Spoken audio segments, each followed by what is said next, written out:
County 911. What is the location of your emergency? Okay, ma'am. Hello? Hello? Yes, I need you to take a couple deep breaths so I can see what's going on. What is the address where you need this to come? What? Okay, what is the telephone number you're calling from in case we get disconnected? I don't know this number. I know my cell phone number. Okay, what is that number? Okay, who am I speaking with? My name is Russell Faria. Russell, what's going on there? I just got home from a friend's house, and my wife killed herself. She's on the floor. Okay, Russell, I need you to calm down, honey, okay? I need you to calm down, take a couple deep breaths. We're going to get somebody on the way there, okay?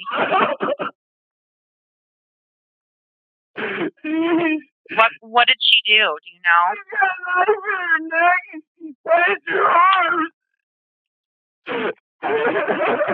Okay, calm down, honey.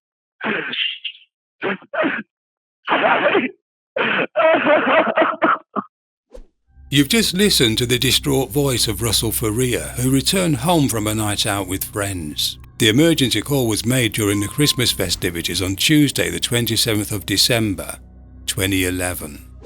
Unfortunately, he found the lifeless body of his wife Betsy lying on the floor of their living room. However, the last person to see Betsy alive that Tuesday was one of her best friends, a lady named Pamela Hupp, who a day after the gruesome discovery told the cops the story about Russ, while camouflaging any possible personal involvement. Cops believed her, which marked the beginning of a very long ordeal for Mr. Faria.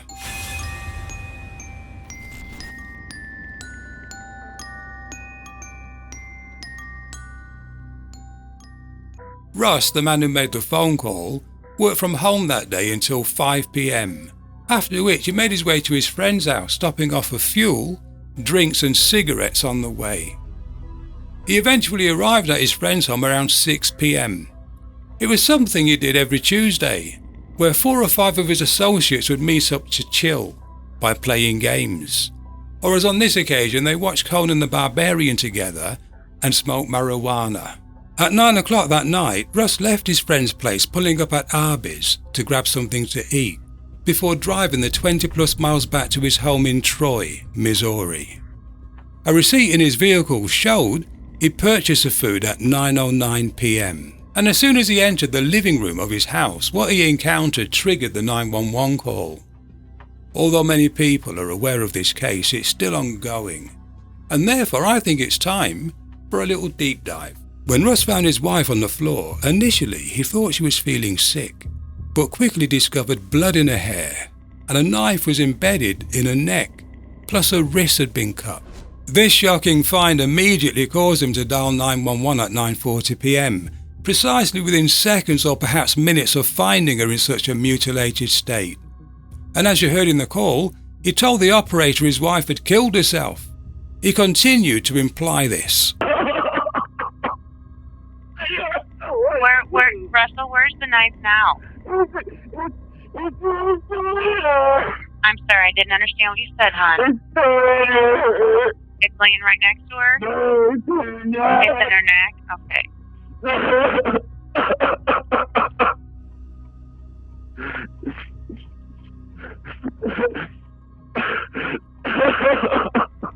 Oh my God! Why would you do this to me? Why would you?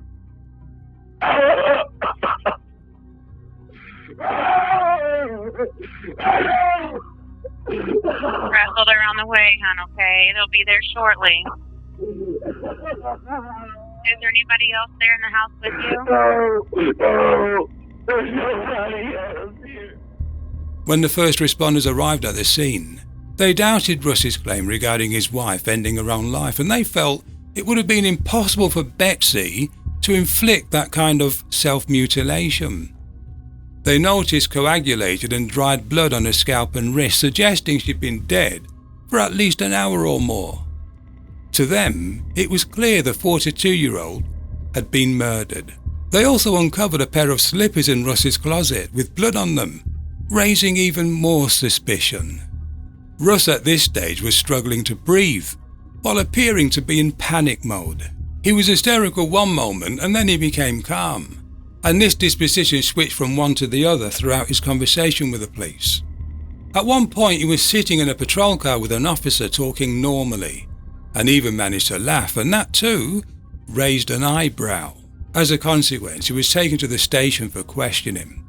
In actual fact, he was initially interrogated for 10 hours, repeatedly telling officers he was not even there when his wife died and had nothing to do with it. By this time, cops were not buying his story. Instead, they pointed the blame toward him. The fact of the matter is, you said, but no, I did not. I wasn't even there. You were there.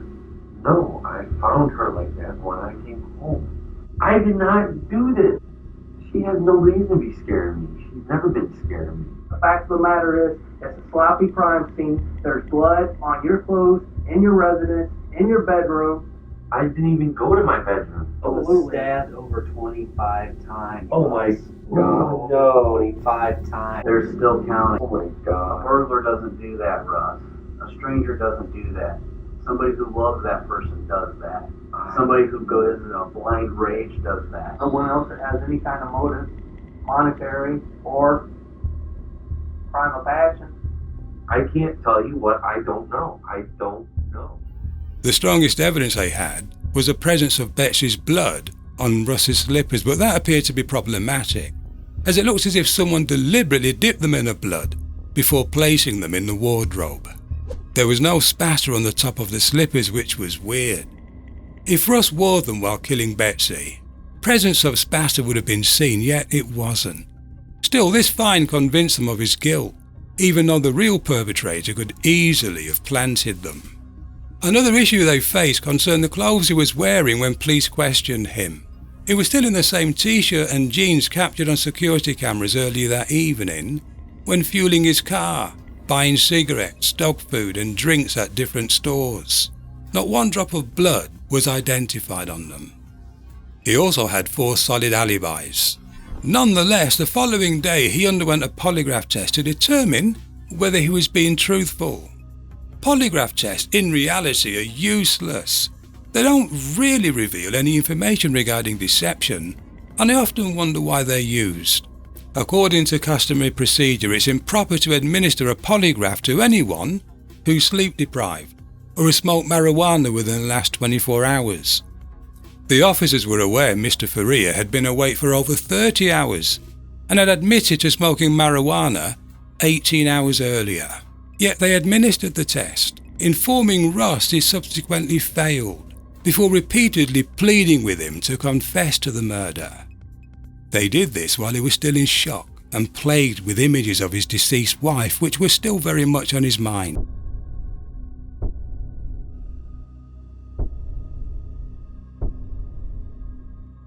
Although he saw some of those wounds, most of them were covered, the ones he didn't see. I guess that's why he thought Betsy had ended her life. Plus she'd spoken about doing this in the past. She had threatened it previously, she had actually tried it previously, left notes. By now, one of Betsy's closest friends, the last person to see her alive, Pam Hupp, had talked to the police. Pam claimed Russ had a violent temper, describing him as a heavy drinker who caused Betsy to fear him. Allegedly, Betsy told Pam she was going to approach Russ with the idea of moving closer to her mother's place in Lake St. Louis. Would also be more convenient for a chemo treatment as she suffered with cancer. He makes comments about how much money he'll have after she's gone because he's got, this is what she said, I don't know for sure, I've never seen their financials, but he's got life insurance on her at work. And she goes, okay, well, I'll tell him, but I'm telling you right now, he's going to get very angry. She said he's tired of moving, he is staying in his house, and that's it. So she had already approached him with the idea? She was going to approach him when he came home. He'd start playing this game of putting a pillow over her face to see what it would feel like. I don't know if she said, this is what it's going to feel like when you die or whatever, and then act like he was kidding. She was very upset. Yeah. She sounds scared. Oh, Oh, yeah. Another point Mrs. Hupp brought to their attention was this. She told officers there was an email or a document on Betsy's laptop suggesting Betsy was fearful of being killed by her husband. It later became evident the document was written in Word 97, and that particular software hadn't been installed on the laptop. However, it was the only document found on the device with an unknown author. Pam was 53 years old at the time of Betsy's murder, who she met in 2001 when they both worked for an insurance company at State Farm in Missouri. They became very good friends but lost touch for a few years.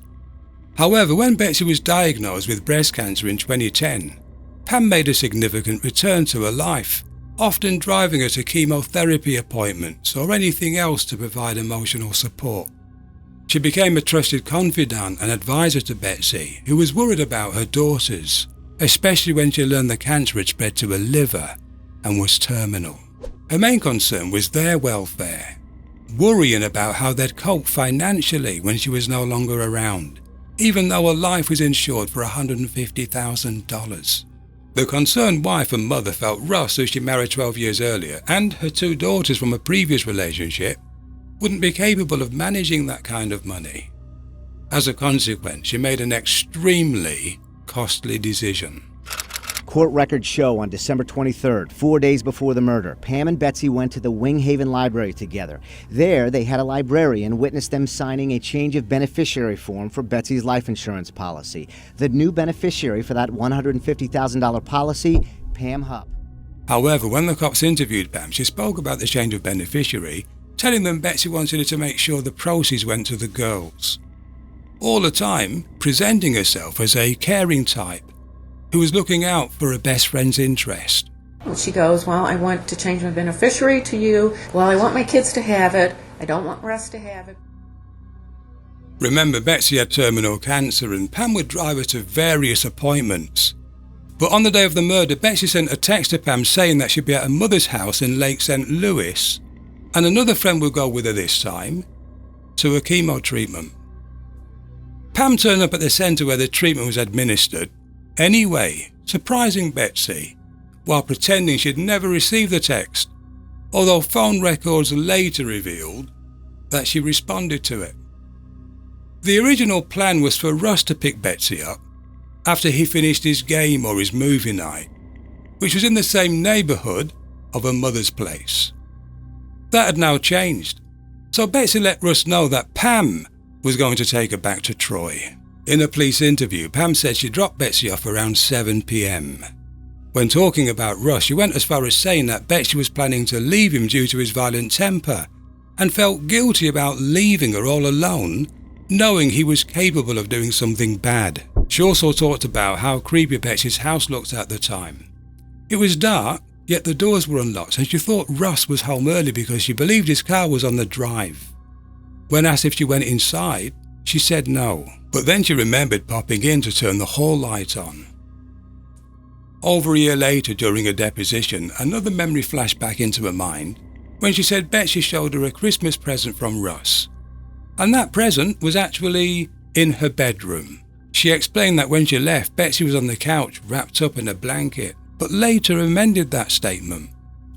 Pam often amended or changed her mind, even convincing investigators there was a reason for that. But my head injury is the biggest thing. So when I say off-the-wall stuff, it's not because I'm lying. It's because for some reason that popped in my head. Like with Betsy, where was she? I said she was on the couch, blah, blah, blah, with her blanket and pillow and blah, blah, blah.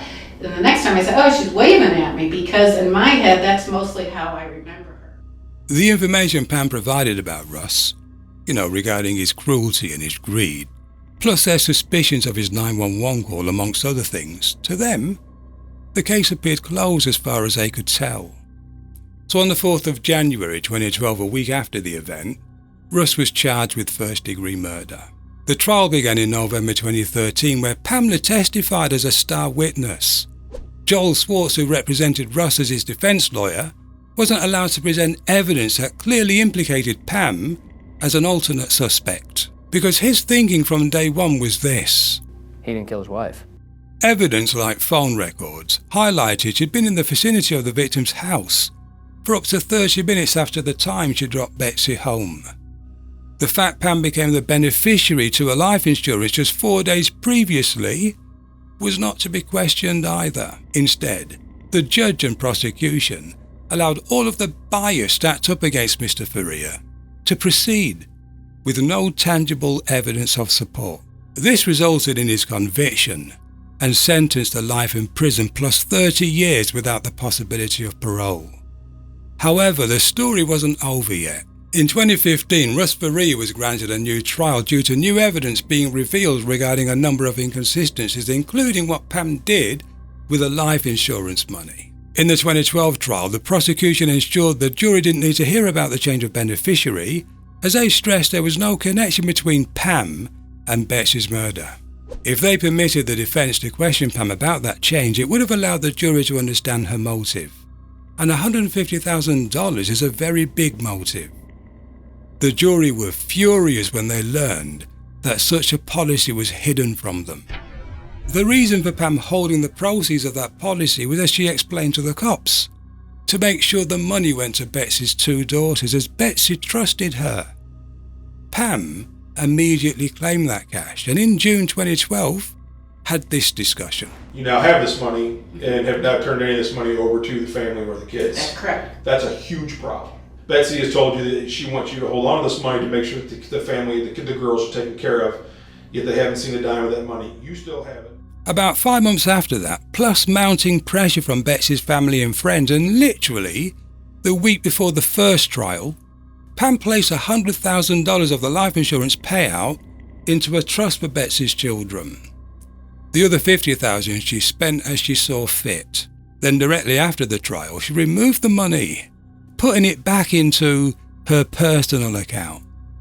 Pam testified during the 2013 trial that the purpose of the beneficiary change was to make sure Leah and Mariah, Betsy's daughters, received the proceeds. When they didn't receive what was rightfully theirs, they sued Pam in 2014. By this time, Pam had a different understanding about how the money was meant to be used. Her thinking by now was, the money's mine. Ultimately, Betsy's children never saw a penny of it as they lost the lawsuit, leaving Pam to do whatever she wanted, basically disregarding Betsy's wish of passing it on to her daughters. The fact Pam lied about what she did with the money, alongside so many inconsistencies in her story, helped during the new trial in 2015, where the judge allowed the defense to treat Pam as an alternate suspect. However, to highlight how desperate the prosecution were to keep Russ in prison, during the second trial, an officer named Pertle offered some surprising details. He mentioned when he cleared the residence at the time of the murder, he noticed droplets of water on the floor in the bathroom. Clearing a residence is when an officer will check each room to ensure that they're empty. The amount of time doing this is literally seconds. It would have been impossible for Officer Pertle to recall that minute detail almost 4 years later, especially when he didn't write a report about it. Plus, he spoke to another officer the morning after the murder named Hollingworth, whose official report made no mention of the newly discovered memory. It was clearly an attempt to explain why Russ had no blood on his clothing at the crime scene, the same clothes he wore when they interrogated him, implying he took a shower after killing his wife. But Joel Swartz made reference to crime scene investigators who actually examined the bathroom around the same time, and they even testified under oath that no droplets were found. They took the pipes to look for blood. There was no evidence of a shower that night. There was no evidence of blood anywhere in the shower or in the drain pipe. This is what the prosecuting attorney Leah Askey argued, without any supporting evidence at the first trial that helped secure a conviction. 1 month before the second trial, Pam told detectives she remembered seeing Russ as she was driving away from his home when she left Betsy's. This was one of those recovered memories she often had. She mentioned in previous statements, and there were several of them, that she never saw him on the night in question. Nonetheless, after serving almost 3.5 years in prison, Russell was found not guilty in November 2015 and was finally a free man, proving the cops convicted the wrong person. I was surprised. I knew everybody was trying to get me out, but I didn't know it would be this soon. You know, they come back and told me to pack my stuff. So I kind of figured I was going. I was just got off the phone trying to call my mom. So. Even though he was smiling and looked relieved, the truth was, Pam hadn't finished with him yet. At the end of the second trial, Russell's defense lawyer, Joel Swartz, provided a warning that if Pam wasn't prosecuted, she would most likely kill again. And he wasn't wrong. 911, where's your emergency? Hey, hello, there's someone broken in my house. Help! What's the address you're at? Come on! You want me to eat your wife? No, I'm not getting in the car with you. No, Get what's away. your address? Get out, get out, get out! You have no idea who the subject is? No.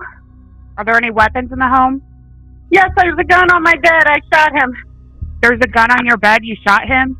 Yes, I shot him. He tried to get in my bedroom after me, and I shot him. That call was made in August 2016, just 9 months after Russ became a free man. Pam explained a male intruder had broken into a home in O'Fallon, Missouri, and during the call, 5 gunshots were discharged at the alleged unknown attacker. In self-defense, when the cops arrived, they found the body of 33-year-old Louis Gumpenberger lying in the hallway of the Hupp's residence. Louis was a disabled man who was incapacitated due to a serious accident he suffered in 2005. Pam went on to explain how he attacked her at knife point after being dropped off by someone. He then chased her into a home and tried to kidnap her. This is a man who suffered with severe nerve damage down the left side of his body.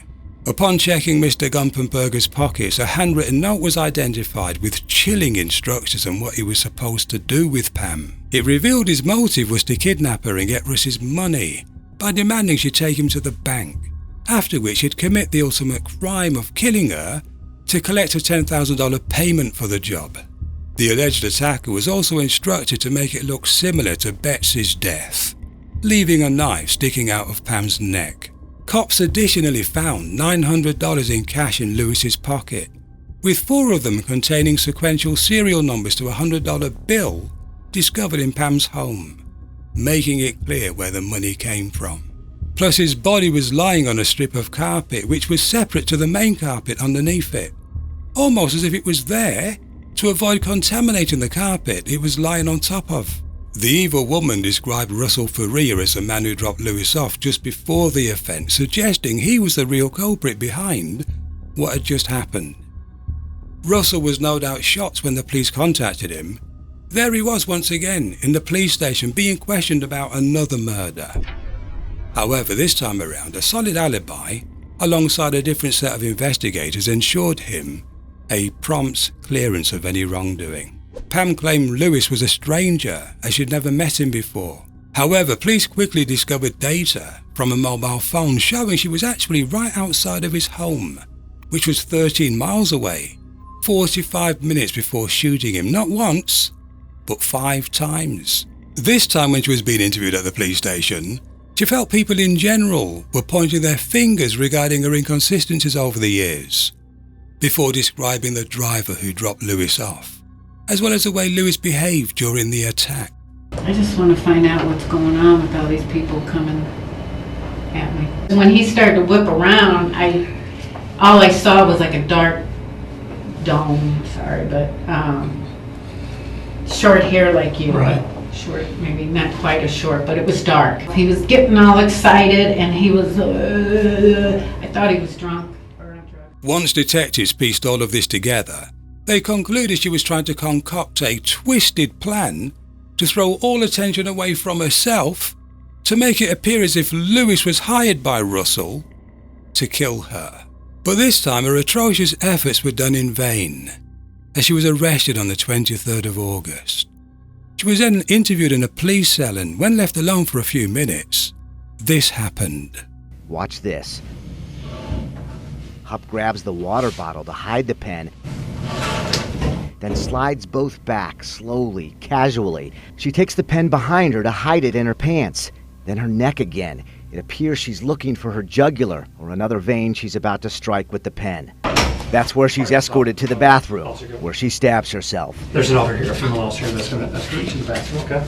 About 5 minutes pass when you can hear officers yelling.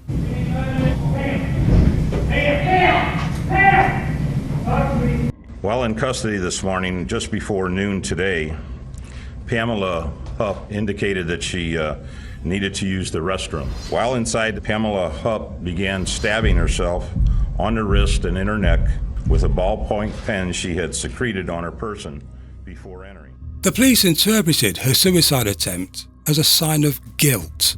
Eventually, it was fully determined she murdered Lewis to distract investigators from re-examining Betsy's murder, allegedly luring him to a home by posing as a Dateline producer in need of help to reenact a 911 call.